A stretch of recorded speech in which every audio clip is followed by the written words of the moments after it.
नमस्कार मंडळी, मी अश्विनी. स्वागत आहे तुमचं माझ्या यूट्यूब चॅनलमध्ये. इथे मी आईने दिलेले भाजणीच्या पिठाची चकली करत आहे. आईने मला पीठ दिलेलं होतं, इथं मला फक्त बनवायचं होतं. मग इथं मी पाणी ठेवलं, त्याच्यामध्ये हळद, मीठ, तिखट चवीनुसार मीठ, तीळ वगैरे टाकून असं उकळून घेतलं. त्या पाण्याला छान उकळी आणायची आणि हे पीठ असं टाकून ते हटून घ्यायचं मस्त. आणि मग नंतर ह्या प्रकारे असे हटून घ्यायचं आणि नंतर झाकण लावून 10-15 मिनटं ठेवून द्यायचं. इथं त्यासोबत माझी भाजी, मुगाची भाजी, चहा इव्हिनिंगच्या टायमिंगला हे मी करत होते. आणि हे मळताना मला खूप जोरात चटका बसला, मग थोडं थांबून थोडं पीठ गार झाल्यावर असं छान असं मळून घेतलं. नंतर चकली बघा, आणि इतका आनंद झाला होता की चकली तुटत नाही आहे वगैरे म्हणून, नाही का.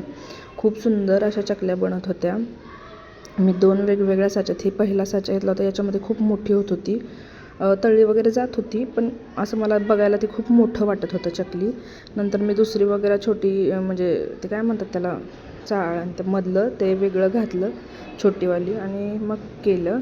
इथं श्रीशू बघा, तिला किती आनंद होत होता चकली बघून. माझ्या दोन्ही मुलींना चकली फार आवडते आणि यांना मम्मा मला पहिली चकली मला दे ना तळून, हे चालू होतं त्यांचं.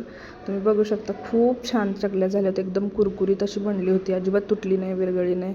मला नंतर ना खूप कंटाळा आला होता चकल्या बनवून. मग राहिलेलं थोड्याशा पिठाचं मी असं एक साचा होता त्याच्यामध्ये, मग त्याचं हे अशा पट्टी टाईप, नाही का, असं पापडी टाईप हे करून घेतलं मी.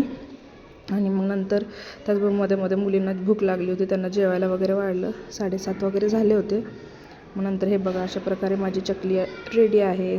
तुम्हाला माझी रेसिपी आवडली असल्यास व्हिडिओला लाईक करा, शेअर करा आणि सबस्क्राईब करायला विसरू नका. थँक्यू.